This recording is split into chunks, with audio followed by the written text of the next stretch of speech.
is a lost art from a lot of things I see right now. And it's something that we truly believe in. I think you got to recruit people to this model and make them understand that that is a non-negotiable thing, like physicality and moving people. It's got to be something you want. We don't talk a whole lot about position blocks. So this quote is kind of the genesis of everything for us. And that's where it really crystallized for me, is when I heard Russ Grimm say this is Hall of Fame induction speech. And he said, there is no greater feeling than to be able to move a man from point A to point B against his will. And I just think that's so profound. And we challenge our guys to do that. Everything in our program starts with intellectual brutality. And like, if you were to talk about brands like everybody does today, that's one that our kids believe in. We ask them to live it and breathe it every day in every way. And what it comes down to when you talk about intellectual brutality, it's smart and physical. That's the bottom line, right? We want to be smart so we can go to the line and have a lot of knowledge, know what we're looking at. But once that ball turns over, we want to be brutes. We want to be the most physical thing you've ever seen. And we challenge them to put their physical play on tape every snap and be the team that nobody wants to play. We got to have an I got your back mindset. And I think that's critical. And that's what our kids, again, that's really what they believe in. And that's what I love coaching. I think the offensive line as a whole might be the best position group in the world to coach, because those guys are service oriented. And when done right, love graphics like this. They did one after we played Oregon when I was at Stanford, and we ran the ball 61 times and ended up beating them when they were number one in the nation. But this is what it feels like to the defense. Now, when you teach people to move people off the rock, and when you're going to be in some bigger formations and just pound at people, I think that's what it feels like. It feels like there's a lot of you coming at them. So anyway, we're going to start this conversation off with the ABCs of the drive block, okay? And we'll kind of teach you how we take our guys through it. We do this every time we get the pads for the first day, and we're going to go in and have a chance to really learn how to move people. And so pre-snap mental process, okay? We talk about that as the approach. And so that's the A of the drive block. Understanding your assignment, know where your eyes got to go, pre and post snap, see all the information that the defense will give you, and then know how to do it. So know the technique you're supposed to use, know the footwork, which creates positioning, your aiming point, or also known as your target, which creates your horizontal leverage, and pad level, which creates vertical leverage. I love that word leverage, and I learned this from a special teams coordinator. What does leverage mean? Well, leverage is advantage, and that's why we know where the play is supposed to go and where our target needs to be, or we know that when we have better pad level than the defender, we are in an advantageous position to move him. And so that's what leverage actually means. And then know the tempo that you do it. And when we're talking about a drive block and most things in our system for offensive linemen, we're talking about speed to the target. So that's the approach. And then in the approach, we talk about AAA, and it's not the side of the road car service that'll come give you gas or tow your car. AAA for us is alignment, assignment, and then knowing your adjustment. We know defenses don't stay still anymore, so you better be able to anticipate, gather data, and then make the necessary change as that front changes. All right, as we talk about the ABCs of the drive block, we know that everything starts with a proper stance. Zoom's not real conducive for me to talk about like how we're going to put our feet and everything like that. So I'm just going to go through it really quickly. We start with our feet just outside of shoulder width apart. Okay. And again, you got to make sure you guys understand where shoulder width is. Sometimes they'll be really wide when you first put them into a good stance. The other thing we're going to do different than some is we're going to allow our guys to toe out, to actually put their feet out. What that allows us to do is maximize the number of cleats in the ground. And then we talk about bringing our knees in, and we're a slight stagger in our 3-point stance, and that's going to be toe to instep relationship. When they put their hand on the ground, I want to make sure there's no cock in their shoulders. Everything should be able to, all our vectors really able to go straight ahead. And that's what we're looking for there when we talk about the stance. The next thing, the B of the ABCs of the drive block, is blow off the ball. How fast can we get to our target? How can we sprint off the ball or blow off the ball to get there? Positive get off to gain ground. So that's a big deal to us. Nearly every block we teach is a two-step progression. Okay, two-step progression. For the drive, we're thinking of driving the backside foot or the staggered foot into the ground. And what we learned is when you watch people, and no matter how you train them, a lot of times when they try to step, they'll actually lose ground or not gain the 6 inches we all want them. But if we think about driving our knee, your foot can't help but gain the 6 inches we want. Okay, so that's the first thing we're going to do, is really drive our backside knee and gain that 6 inches. So the first football gains the ground and sets the angle to the target. And then the next step we talk about is the pop. So drive pop, drive pop. And so we're talking about a quick, powerful transition from the first footfall to the second. The second footfall is the collision step, and we want to get it in the ground. We tell our guys all the time, first step ties, second step wins. When we can get that second step in the dirt before contact, we love our chances. The third footfall is what's going to advance the block to the finish, and we're going to make sure we're blocking him with our knees or driving our knees through the defender. Okay, we'll talk more about that as we go. All right, sorry, let me skip through that. So just an example, just watching right here, these guys are actually setting an angle, using a couple of clips of old Stanford film. This is Andrews Pete right here playing for the New Orleans Saints, and I believe he's got the richest offensive line contract in the league this offseason. So we're really proud of Andrews. But you're seeing him drive his knee to make sure he gains that ground, and put that second step, drive, gain the ground, drive the knee, gain the ground, and pop. The second step comes right there. That's what we're trying to do, and understand the timing of that. And now punch. A lot of people, when I first was taught, I was taught to bring my hands to my guns, okay? Really bring my hands from my stance to my guns. That's not how we teach it now. We are trying to take our hands from the ground through the defender's back. And that's another thing that I think gets lost in translation sometimes. Sometimes we're talking about, hey, get your hand placement here, and I think they hear the word hand placement and they want to place their hands. And that's not at all what we all want, right? We want to act like we're going to punch through the back of their damn chest, and our hands are going to come out the back of their chest, and you'll be seeing them like a science fiction movie, right? Like that's what we want them to think. So they're going to hit on the front in those targets, but they're going to go through the defender's body. That's how violent we want to punch. We don't want to punch to the front of the chest, punch through the back of the chest. Now, the C in the ABCs of the drive block is the contact phase, which is, of course, that punch. A couple keys that we want to see in the contact phase. We want to unlock the hips on contact, but don't fully extend. We want to punch with thumbs up and elbows in tight, right? All those old wrestling adages about thumbs up, elbows in, thumbs up, you win, elbows in, you win, elbows out, you're out, okay? We want to make sure we keep everything tight to the body. And this was an old martial arts thing that I was taught early in my career, and that's football, breath, punch simultaneously. So as the foot falls, we say it all the time to other positions, like near shoulder, near leg, right? We understand. And then also for offensive linemen, as that foot falls falling, we want to exhale. It's the same thing you do when you're bench pressing and you blow the bar up, right? So we want it all to happen, and we want to punch simultaneously. The other thing I always say jokingly to our guys is your breath stinks, so at least you're going to be breathing on the defender. I don't know if we can do that in COVID times or not. But anyway, football, breath, punch simultaneously. And then maybe the easiest coaching point we can all say over and over, hit low, stay low. Hit low, stay low. We all understand that we want to make contact, and naturally our guys will raise their hips and they lose their center of gravity, and we cannot allow that to happen. Look, playing offensive line, we got to train these guys. You're going from one uncomfortable position to another, and that's your life. That's the life that's chosen or has chosen you, one or the other. We want to jolt on that second step, on that contact, to create the momentum so we can get the third, fourth, and fifth steps in the ground. They're all 6-inch steps. We're grinding them up, okay? Grinding up the defender with our steps. Always accelerate your feet on contact and keep your base. Okay, this is how we teach the 6-point explosion drill. Love this drill. I think it does a lot of things, whether you're talking about offensive lineman or defensive lineman. Once again, we're going to challenge him to punch and see his hands come through the back of that dang chest right there.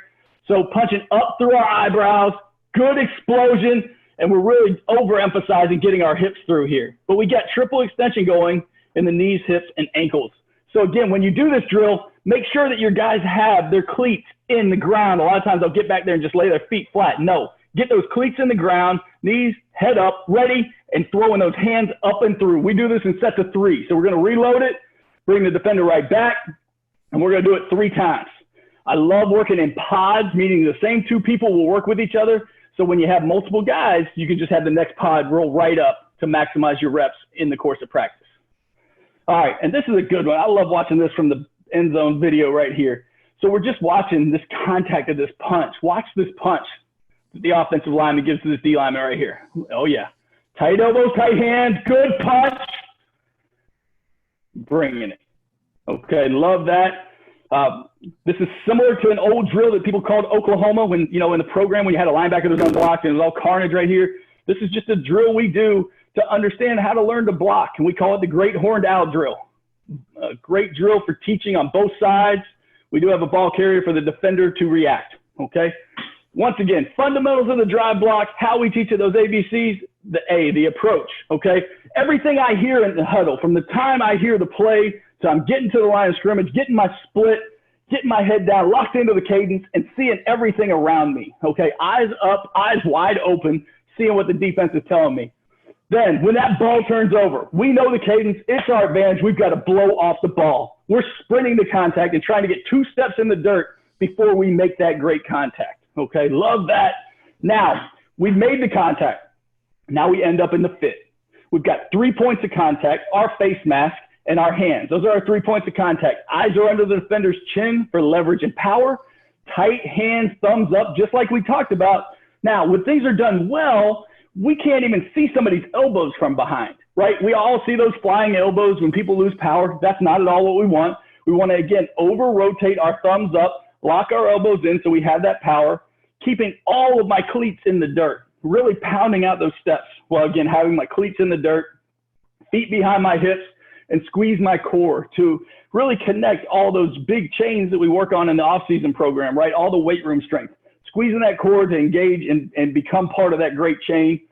Here's a fit progression right here that we love to do. A couple things I really want to teach off of right here, okay? Look right here. We teach the dadgum defender as much as we do the offensive guy.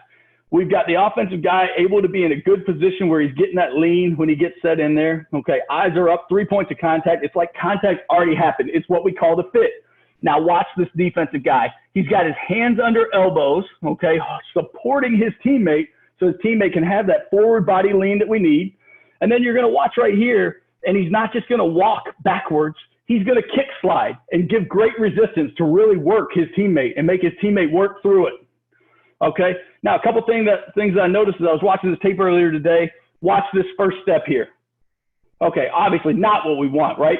What is a false step? A false step is your body asking you why you didn't do that before. And in this instance, we don't need to answer that question. We just need to load our dadgum mental weight right there and drive and pop. Okay, drive and pop. First step, drive. Shouldn't even be thinking about moving my upfield foot.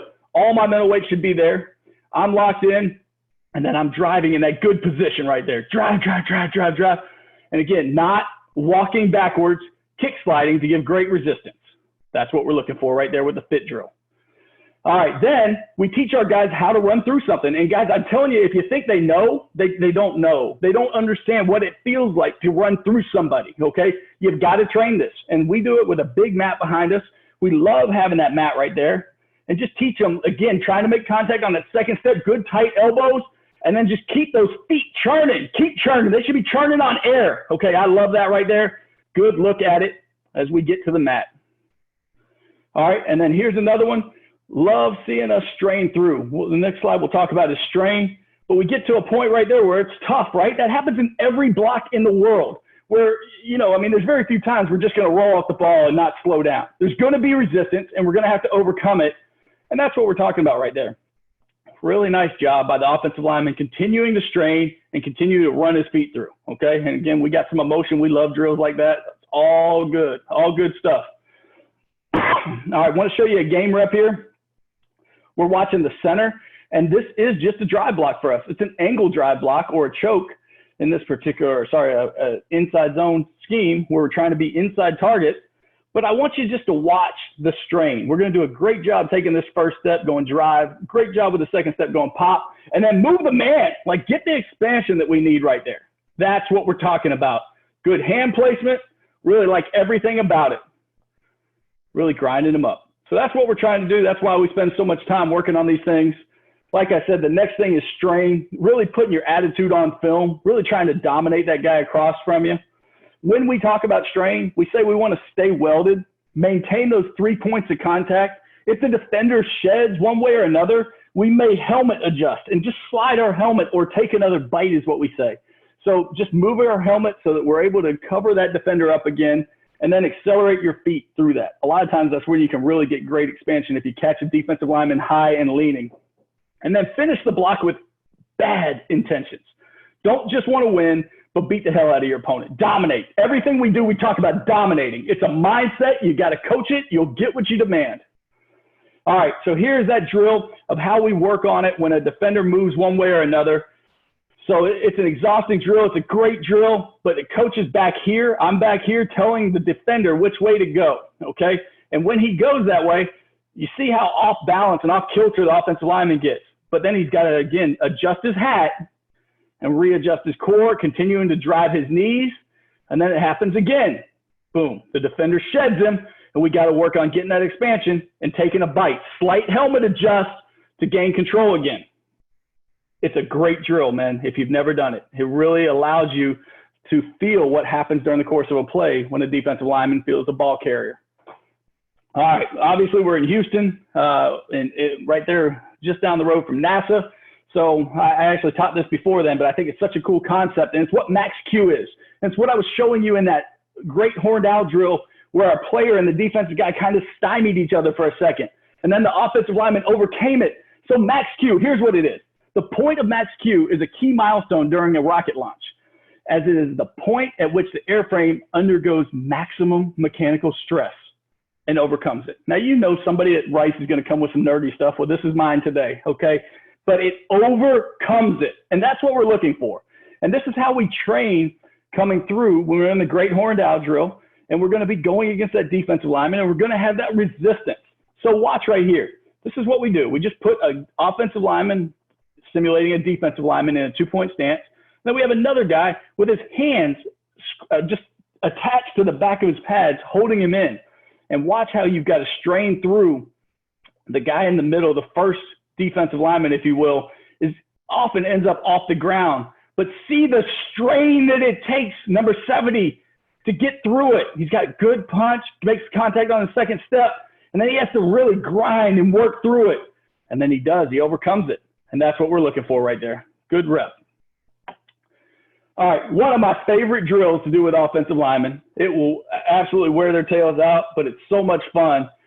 And it really teaches them a couple key things. Like, one thing that I think is different about this generation is very few of them ever had their truck run out of gas to the point where they had to push it. You know, I talked about AAA earlier. They actually just dialed AAA if they ran out of gas. They didn't push their truck.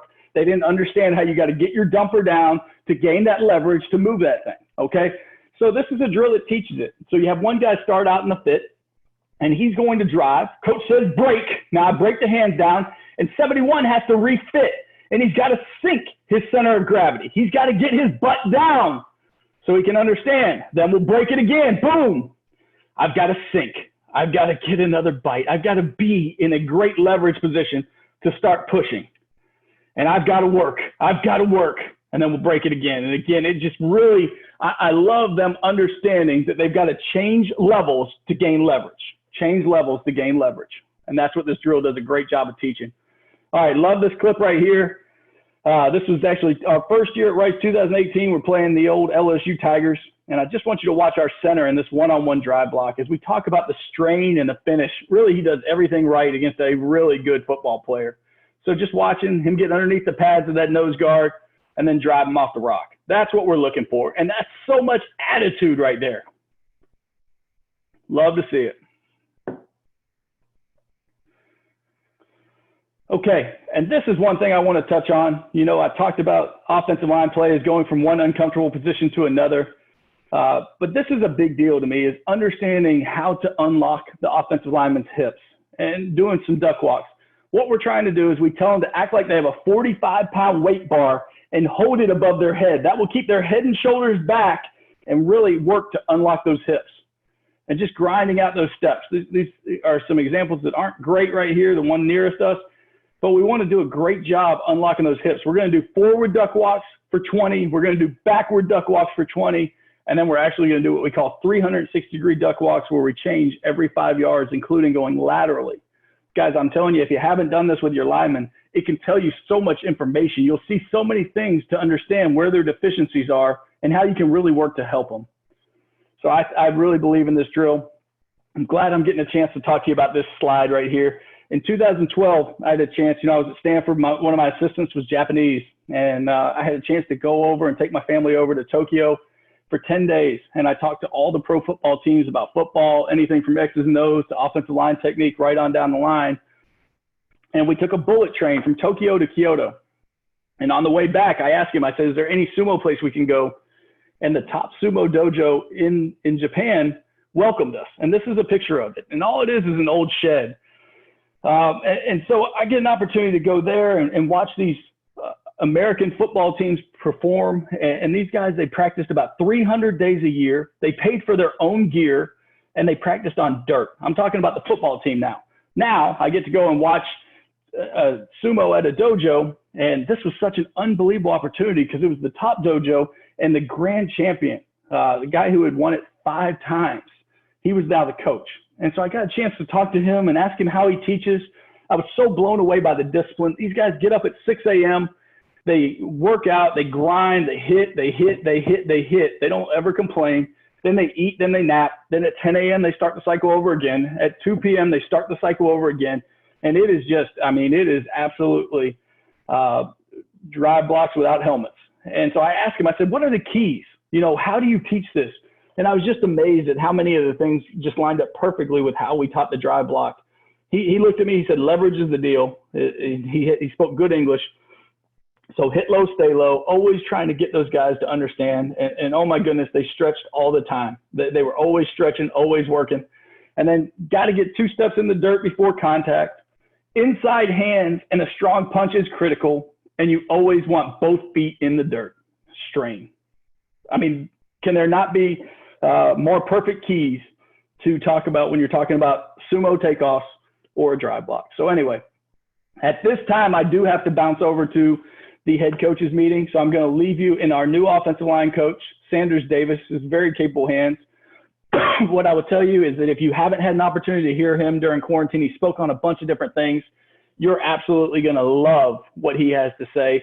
I would always invite you guys to come over and visit us anytime you can. We want the opportunity to have you at our place. We want to get to know you if we don't already know you, and welcome you in every way possible. But at this time, I'm going to jump on that other call. I thank you so much for your attention. I look forward to seeing you guys, number 1, at the head coaches panel, and number 2, at our breakout sessions, including Coach Davis that we'll have. We're having a happy hour right after the head coaches. If you haven't seen it on Twitter, please just look at our Twitter and jump on one of those calls. But thank you so much. Sanders, you on? Yeah, I'm on. Can you hear me? Yes, sir. Yeah, it's not letting me share video though, or even get on video right now. All right, let's see if we can do that. I just clicked all panelists.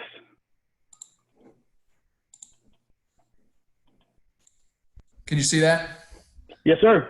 All right, then I should be good. I'm just going to talk until then anyway. All right, so taking over for Coach Bloom, guys, I'm not going to talk a whole lot about myself. I'm just going to get right into this. But just a brief note on my background. I was a high school coach in Louisiana before I got to Rice. And, on my interview, one of the things I was asked, from Coach Bloom about his time at Stanford was, what were some of the offensive line things that I was really interested in that they were doing there? And one of the things that I was completely enamored with was the way that they block short yardage and goal line, and the schemes and the different techniques that they brought into that. And that's kind of what I'm going to talk about today.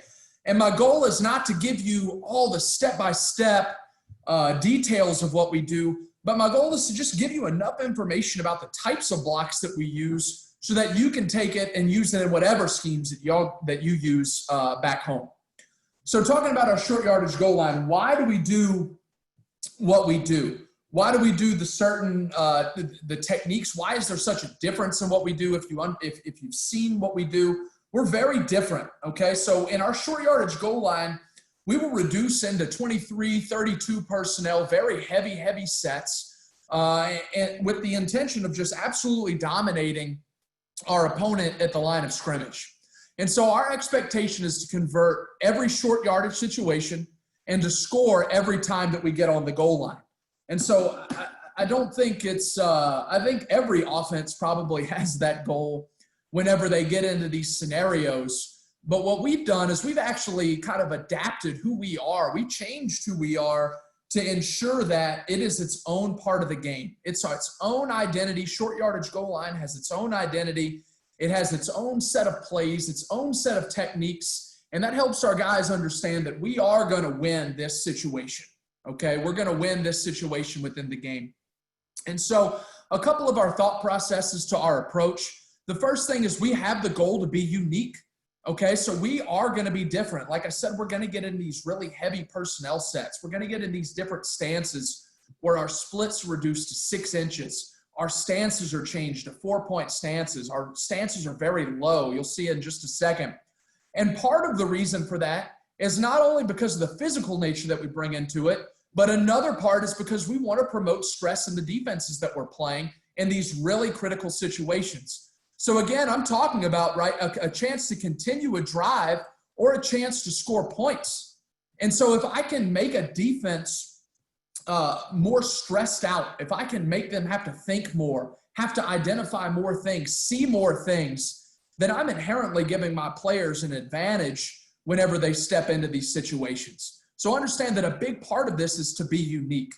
And then some other different reasons, just kind of going through the checklist here, is it's great for movement. So we see a lot of movement, like most teams, on short yardage or in goal line situations. We see a lot of people trying to jump over piles or hurdle our linemen, especially if you alter your stances to be a little bit lower. And then we also have the intention to make teams quit, right? So we want teams to quit in these critical situations. So just go ahead and throw their hands up in the air, wave the right flag, and either give us points or let us continue our drive.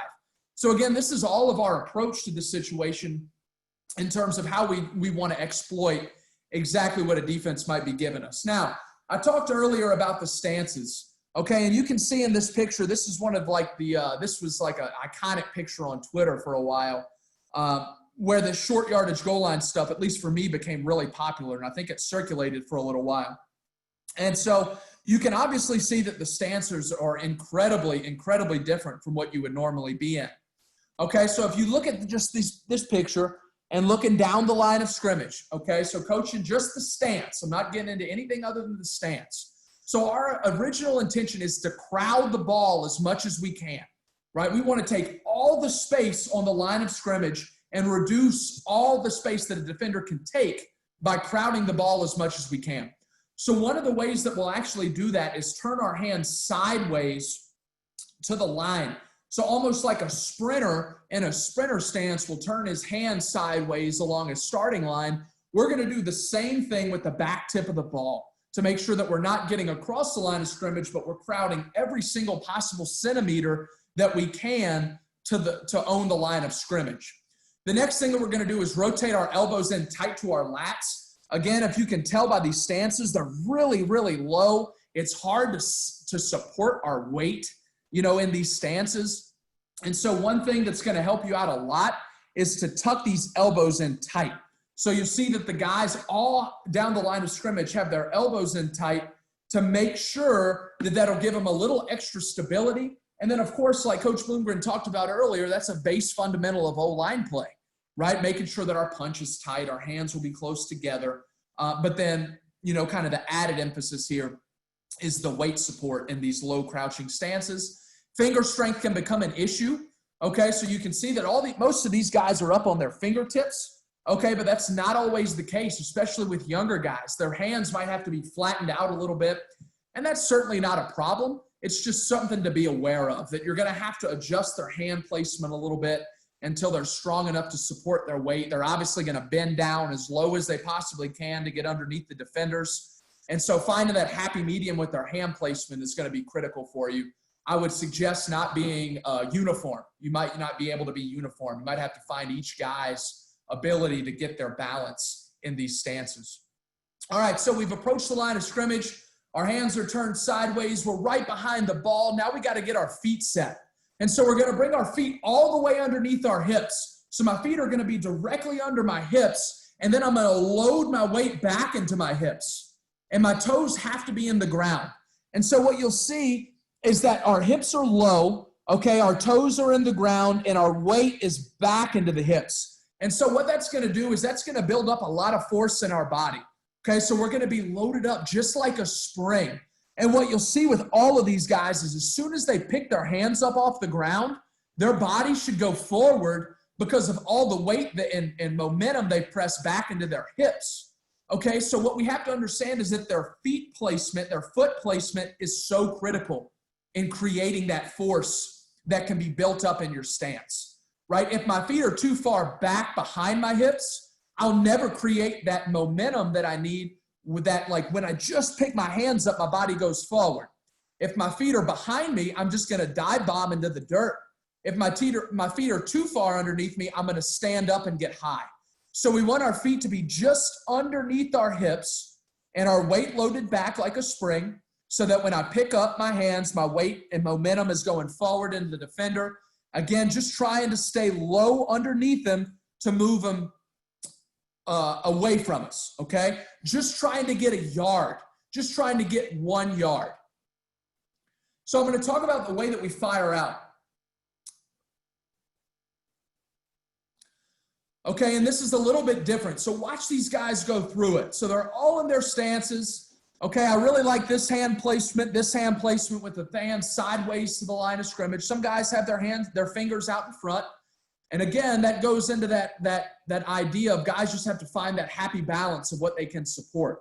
But the more sideways they can turn their hands, the more they can crowd the line of scrimmage.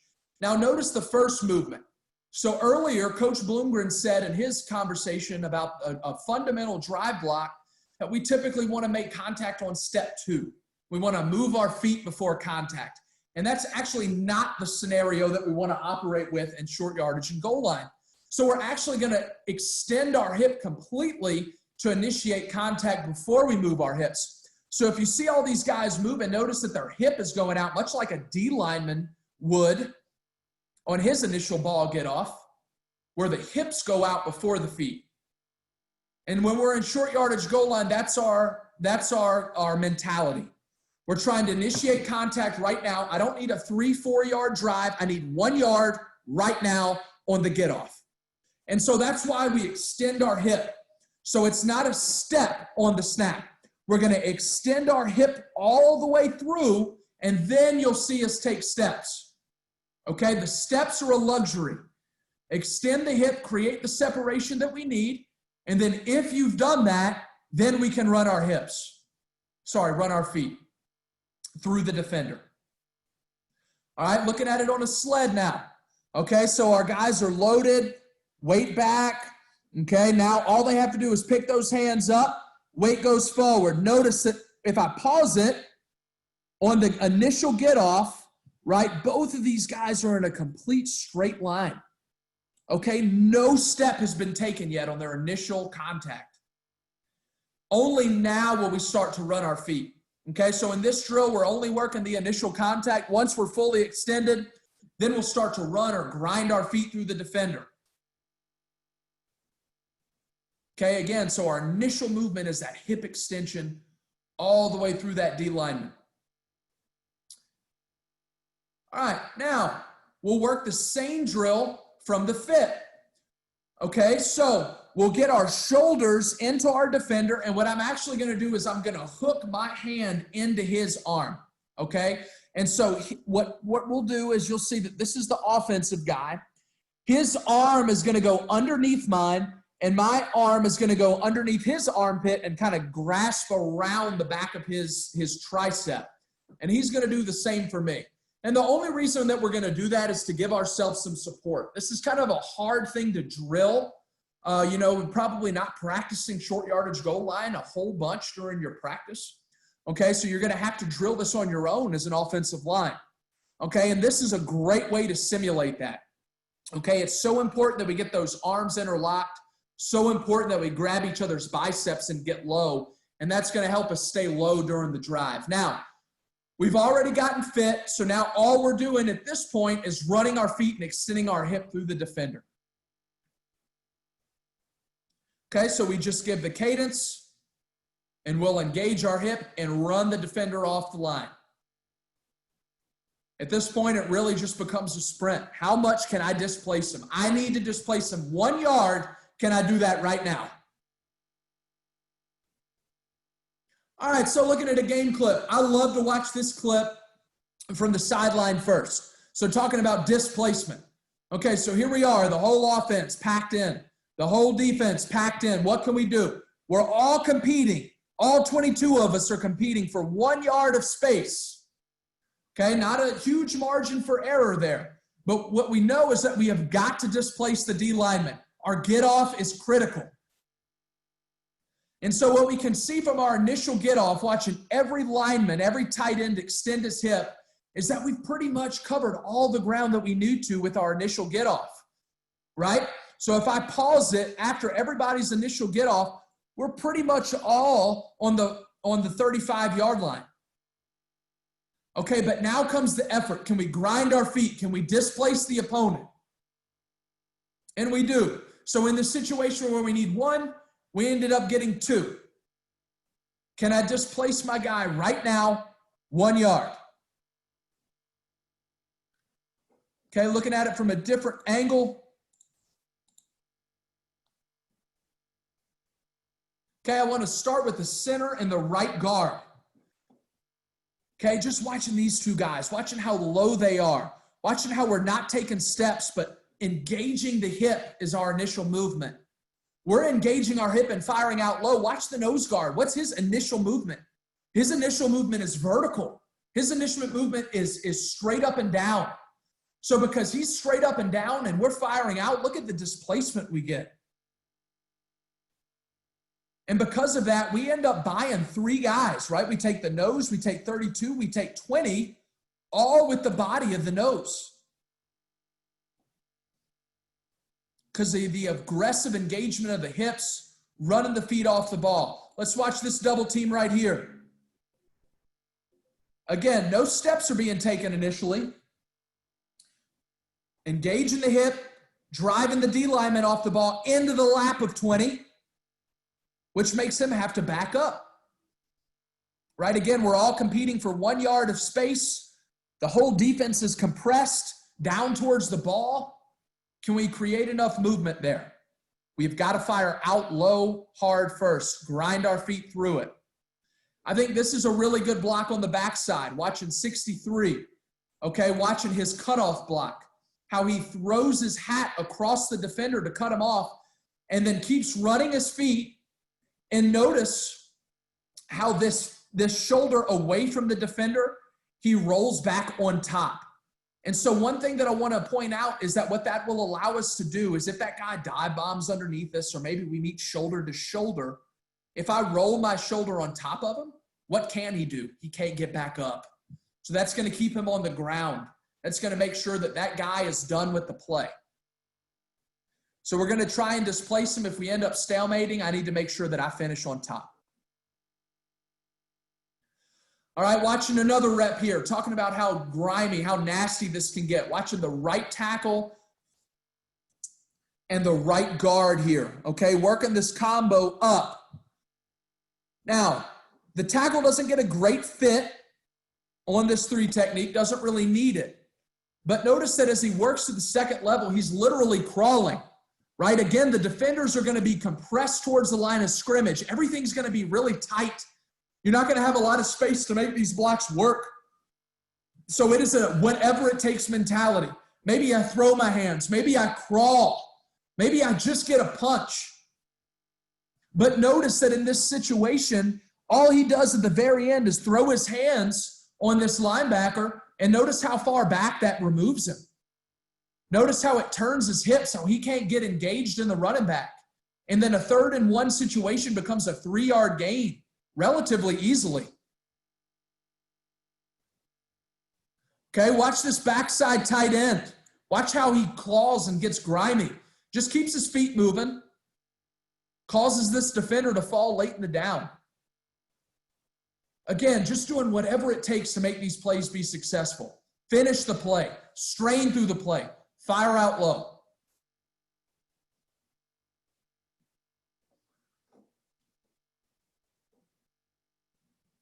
All right, so the next thing I want to do, guys, is just talk about a couple different techniques. Okay, I only have about 10 minutes left. So talk about some different techniques that we might use so that you can use them for whatever schemes that you might want to use in short yardage goal line, right? So all I just showed you a base drive block, right? You can apply that to any particular play that you might run in short yardage goal line. I'm going to show a couple gap scheme techniques. And then if I have time, I'll show some kind of off-tackle stuff that we can get to. But again, this is generic stuff, just talking through coaching points that hopefully you'll be able to apply to some of the plays that you run in your offense, and you can tweak the techniques for short yardage goal line. So I'm going to start with gap scheme, just talking about down blocks. Okay, so obviously a pretty common technique that you might use in any offense, just a down block. If you run counter, if you run power, any gap scheme, this is going to be something that you're going to run. The technique for short yardage goal line is not much different. Okay, so in this scenario, let's say we're running a gap scheme play to the left, so power or counter to the left.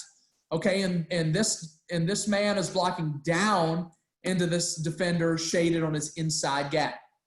Okay, so notice that we're in our short stance. Okay, now we're going to try and get our helmet through the defender all the way across the bow, all the way on the other side of the defender to prevent any penetration. Okay, not a whole lot of margin for error here. If you run a lot of gap scheme plays, you know that you can't have any penetration on the front side of these plays. That certainly holds up in the short yardage goal line aspect. So I want to get my hat all the way across. Speed to contact is incredibly important. All right, making sure I can engage my defender right now, but notice how our feet just keep grinding. Our feet keep grinding. Now, if I told you that I told him to get his hat across the defender, notice what that does to the defender. Okay, watch the defender's hat. Where is his helmet?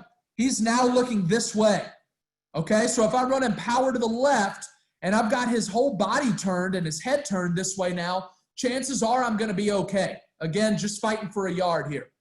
Okay, the grind in the feet never stops, getting the hat all the way across. If you have time to engage your hands, we want to go sternum and his outside shoulder. Okay, but notice here, okay, a little bit of an imperfect science on the goal line. Okay, he's using this inside hand to kind of support him up. That might happen naturally. Okay, if you're able to get a great fit, we would love to have that fit in his sternum. All right, so we got two down blocks to watch on this clip. We got the center and we got the left guard. Okay, again, two great down blocks. Speed to target, get that hat across, grind the feet. Now notice that this defender here kind of dive bombed us. He got underneath us. Like I said earlier, we finish on top of the defender. Right? He can't get back up. If I just roll my shoulder over the top of him, then I've done my job. Okay, on the backside here, pretty good job. Good job getting displacement of the backside shade, grinding our feet through it.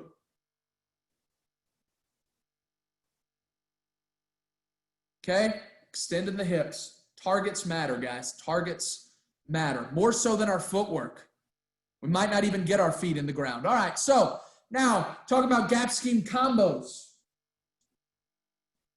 All right, gap scheme combos on defenders.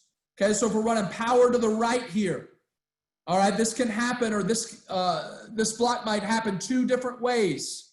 Okay, either we can kind of displace this guy all the way into the lap of this backer, or maybe he plugs, or the backer flows over the top. Okay, in short yardage goal line, I'd say that this happens a lot more. This backer plugs quickly. In fact, a lot of times he's probably just about a yard and a half behind the heel line of the D lineman. Okay, but in this picture, he's eye reference for us. Okay, so much like you would typically do on the inside of a gap scheme combo, all right, we're going to engage the defender and keep our eyes inside, protecting our inside gap. Okay, notice the hip extends again before the feet get started. Same thing from the tackle, okay? We're a high leg team. We like to use a high leg technique in our short yardage goal line, not really something we can get to whenever we're in these 4-point stances. So as you can see here, sometimes it's just engaging him normally, just firing out, engaging him, grind the feet, eyes on the backer. If we can deliver the down lineman to the backer, we will. But in some scenarios like this one, maybe he flows over the top. Okay, maybe we knock this down lineman all the way over, so this one the inside man can take him, and now we climb. Okay, again, notice that this is a great clip, right? We don't anticipate guys being able to just like walk up and block these backers. We anticipate it crawling, scratching, whatever it takes, maybe just throwing your hands at the end. to make contact on those guys. This will be the last couple clips I can show. All right, so watching this combo right here, okay, get great vertical displacement on this 5 technique, all right, and put them into the lap of the linebackers. Running power to the left here. Put them into the lap of the linebackers. Notice what that does to this backer, right? He's not concerned about the ball carrier. He's concerned about protecting his knees. He's not concerned about making the tackle. He's concerned about this down lineman in front of him. Right, again, displace him 1 yard right now, create the space that we need, and then it just becomes effort after that. And that's exactly what we're seeing here, right? Guys are engaging their hips, grinding off the ball, create just enough movement to score a touchdown in a critical scenario. Okay, watching this clip between the right guard and the right tackle working back to number 10. Okay, and what you're going to see is that the right guard is not going to have a great opportunity to have a great fit on number 10, but he's going to do exactly what he needs to do, just all that it takes, right? He made his initial engagement. He's literally crawling on the ground, and he'll throw his hand at the last minute to get 10 to back up 1 yard, right? What is 10 not doing? He's not getting in on the run fit. He's not creating a wall of defenders. Again, 4th and 1 scenario, we gain 1.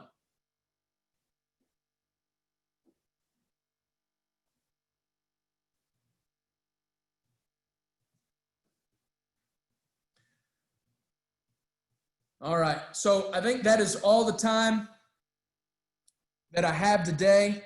So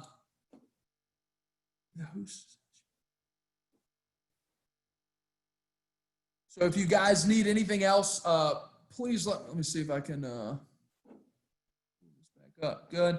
I have this little thing here. All right, so guys, if you have some time tonight, we would love to have you guys kind of sit in with our staff. Okay, after the head coaches panel tonight, we have a 6:15, just a hangout, a social, a fellowship session for all the coaches and our staff. So if you have a position group that you work with, here's the corresponding codes. You can also find them on Twitter if you look up any of the coaches on our staff. And look, all it is it's a time to hang out, just talk ball, nothing formal after the head coaches panel tonight. And we'd love to have any of the coaches that have time to make that. So again, appreciate your time. If you guys need anything, please reach out. It's been great.